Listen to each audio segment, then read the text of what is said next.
Bonjour, donc nous sommes en compagnie de Madame Gonzalez, chargée de communication au musée Vaudou.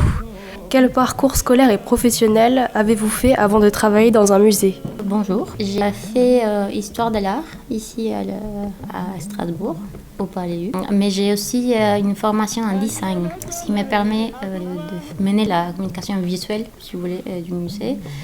Mais aussi de traiter la collection des objets, le sujet, depuis un point de vue plus historien de l'art. Qu'est-ce qui vous a donné envie de travailler dans ce domaine? L'envie de savoir, c'est une passion aussi par les images, en tout cas pour moi, et par tout ce qu'elles peuvent nous raconter.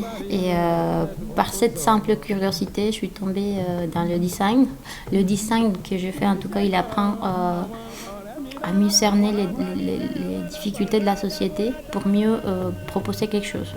Et puis, il y a les objets, les tableaux, les œuvres d'art. C'est vraiment presque un besoin de savoir et de partager, de connaître en fait les choses. Quels sont les conseils que vous donneriez à quelqu'un qui veut se lancer dans votre métier? Alors, il faut être persévérant. Ça, je ne vous le cache pas. Il faut jamais baisser les bras. Et il faut aussi être le plus sincère possible avec soi-même. Disons que tout change quand on est engagé envers soi-même pour faire le mieux qu'on peut et pour s'amuser le plus qu'on peut et pour profiter chaque instant. Donc à partir du moment-là, quand on est engagé avec ce qu'on fait, forcément vous allez atteindre vos objectifs. Ça ne va pas être facile parce qu'il n'y a rien qui tombe du ciel, mais à partir du moment où vous êtes convaincu vous-même que c'est votre voie, que c'est ce que vous voulez faire, les choses sont en tout cas plus rigolotes.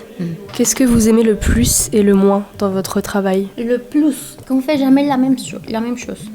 Jamais vous n'aurez à faire 2 fois la même exposition. Et de toute façon, si vous traitez le même sujet, ça va être autrement.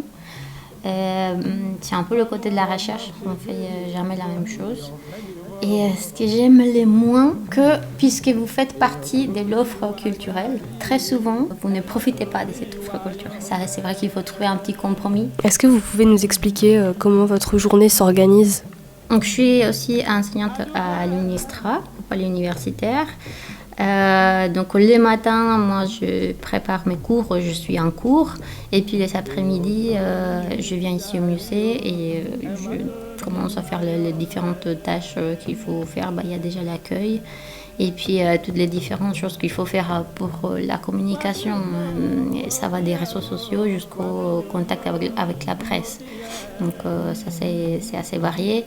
Et puis comme je vous disais, on se doit aussi d'être un peu polyvalent.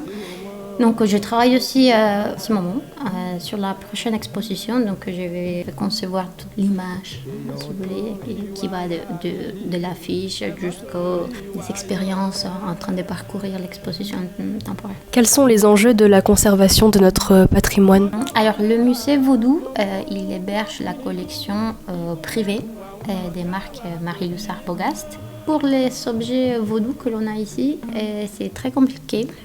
Parce que tous les objets vaudou ont servi dans un rituel vaudou. Donc il y a souvent des sacrifices qui ont été faits sur cet objet. Et du coup, il y a des couches de matières sacrificielles qu'il faut savoir conserver. Alors je sais que tout de suite, quand on dit privé, on pense effectivement à une fondation, une entreprise qui est derrière. Pour le cas du musée du Château Vaudou, c'est une association à but non lucratif qui gère le quotidien du musée. C'est-à-dire que le musée, il vit principalement de sa billetterie, mais il y a aussi la structuration de l'équipe qui travaille au sein du musée qui est aussi différente. Donc il y a une administratrice qui gère du coup tout ce qui est autour de l'administration de l'association. Et puis il y a toute une équipe qui travaille, par exemple, comme moi, avec la communication, les guidages. On a 10 collaborateurs qui font les visites guidées, toutes les visites nocturnes qui sont aussi très populaires à Strasbourg. Mais disons que pour créer, pour concevoir une exposition temporaire, ce sera toute l'équipe qui va apporter ses connaissances et ses recherches pour concevoir une exposition. À ce moment-là, on verra s'il y a un commissaire d'exposition ou s'il s'agit vraiment d'une collaboration au sein de toute l'équipe. Comment vous faites pour construire justement une exposition? Comment ça se passe exactement dans les faits? Alors souvent, ça part de l'envie de savoir un peu plus sur quelque chose. Et par exemple, la dernière exposition des pirogues qui est actuellement en place, c'était ça. On avait des très beaux objets. Ils sont vraiment magnifiques. Ils sont d'une facture unique et avec une complexité de la forme qui est vraiment qui nous a interpellés.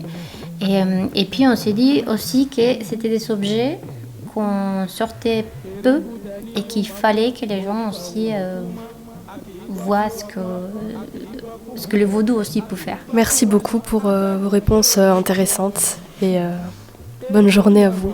Merci à vous aussi. Merci à tous de nous suivre et d'être aussi nombreux sur la chaîne YouTube. Retrouvez un micro-trottoir sur le thème des jeux dès le lundi 18 juillet sur notre chaîne YouTube. Et d'ici là, prenez soin de vous.